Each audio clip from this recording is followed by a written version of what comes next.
السلام عليكم.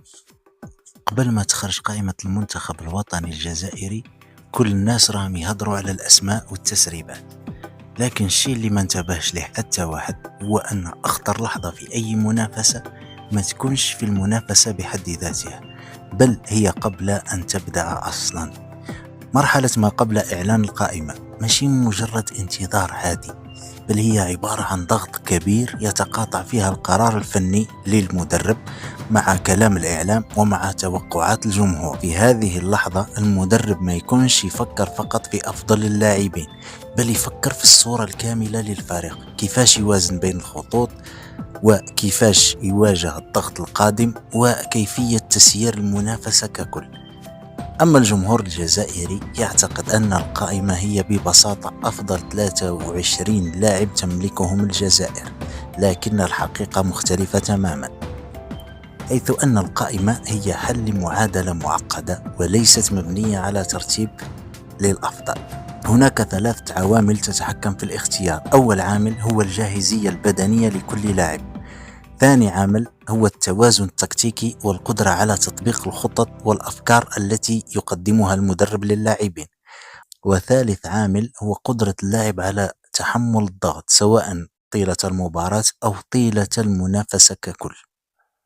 يعني أحيانا اللاعب الأفضل في المستوى لا يكون هو الخيار الأساسي، لأن كرة القدم ليست أسماء فقط، بل سياق كامل متكامل.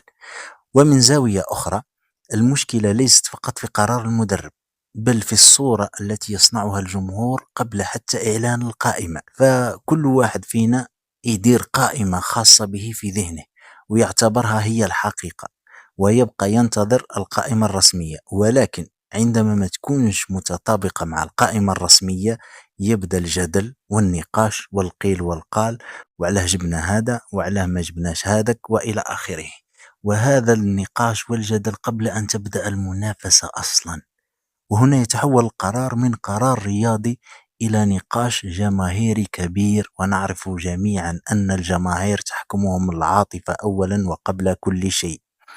نعطي مثال: في المنتخبات الكبرى كثيرا ما نجد أسماء غير متوقعة، كاين أسماء نجوم غائبة، وكاين أسماء مغمورة أو غير معروفة حاضرة في القائمة. هذا ليس لأن هناك خطأ أو حقرة من المدرب كما يقول الجميع، بل لأن المدرب يرى الصورة الكاملة، بينما الجمهور يرى جزءا صغيرا من هذه الصورة فقط. القائمة ليست قائمة الأفضل فقط، بل قائمة توازن بين الواقع والضغط والطموح. المشكلة في الجمهور الجزائري هو أنه يحكم على القرار المتخذ من المدرب في إعداد القائمة قبل أن يفهم أصلا لماذا اتخذ هذا القرار، وهذا أكبر خطأ وأكبر ما يثير الجدال والنقاشات. وفي الأخير نتمنى تجاوبوني على سؤال واحد فقط في التعليقات: هل نحن نحكم على القائمة أم نحكم على توقعاتنا نحن فقط؟ ما تنسوش الاشتراك والجيم والبارتاج، ونلتقي في فيديو قادم إن شاء الله.